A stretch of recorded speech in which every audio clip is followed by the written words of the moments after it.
Sports Court with 13 on your side. The case: should the NBA have an all-star game this year? Testimony. Of course not.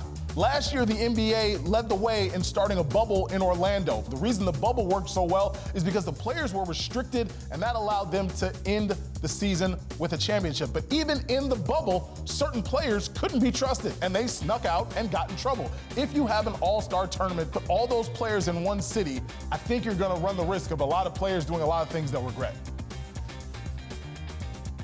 Heck yeah, there should be an all-star game. First off, if there's no all-star game, where can I wear this? If I wear this in the station, people look at me funny like Jamal was just looking at me. Second of all, there needs to be an all-star game. It's a huge money maker for the league, and at a time where there's a lot of uncertainty, we need some positive feel-good stuff, and there's no better celebration of the game than the NBA All-Star Game. They take 3 days worth of events, they cram it into one day. You got the slam dunk contest, the three-point shootout, and the game itself. The world without an NBA All-Star Game is a sad world, Jamal. Cross-exam. Over the last couple weeks, a lot of players have come out with an anti-All-Star Game stance. But let me ask you this question. If they're really that against it, why hasn't anyone come out and said, I don't want to play?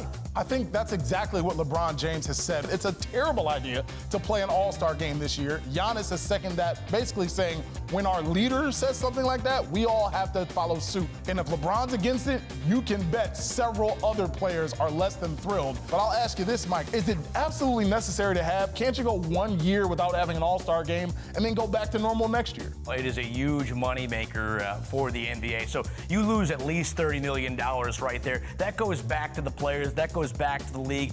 That hurts the league. Closing arguments. The NBA makes a lot of money from All-Star Weekend. That much is true. But the NBA also lost a ton of money last year by playing in the bubble, and they survived. They're going to survive if they don't have an All-Star game. This is not necessarily a make or break situation. I think when it comes to safety first, protecting the players, the people who allow you to put a product on the floor, should be your main concern. Well, I'll say again, I need to wear this jersey, so there needs to be an all-star game. But in all seriousness, you talk about safety, the league argues that by having all the players together, they're going to be safe because they know where they are. They're bringing in their families.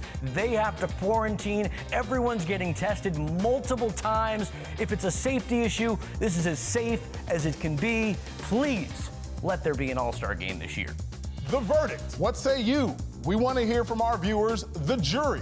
Who made the better case? What's your take on it? What other case should we argue? Head to Facebook after the show and let us know in the comments. And next week, we'll highlight some of your favorites. Last week, we argued if the Tigers should have hired A.J. Hinch to lead the team. And the comments were pretty evenly mixed. Kevin agreed with me with a very emphatic nope, nope, and nope.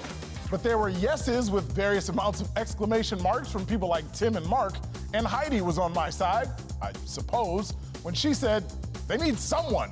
Well, we need you to tune in next week when we take another case to Sports Court.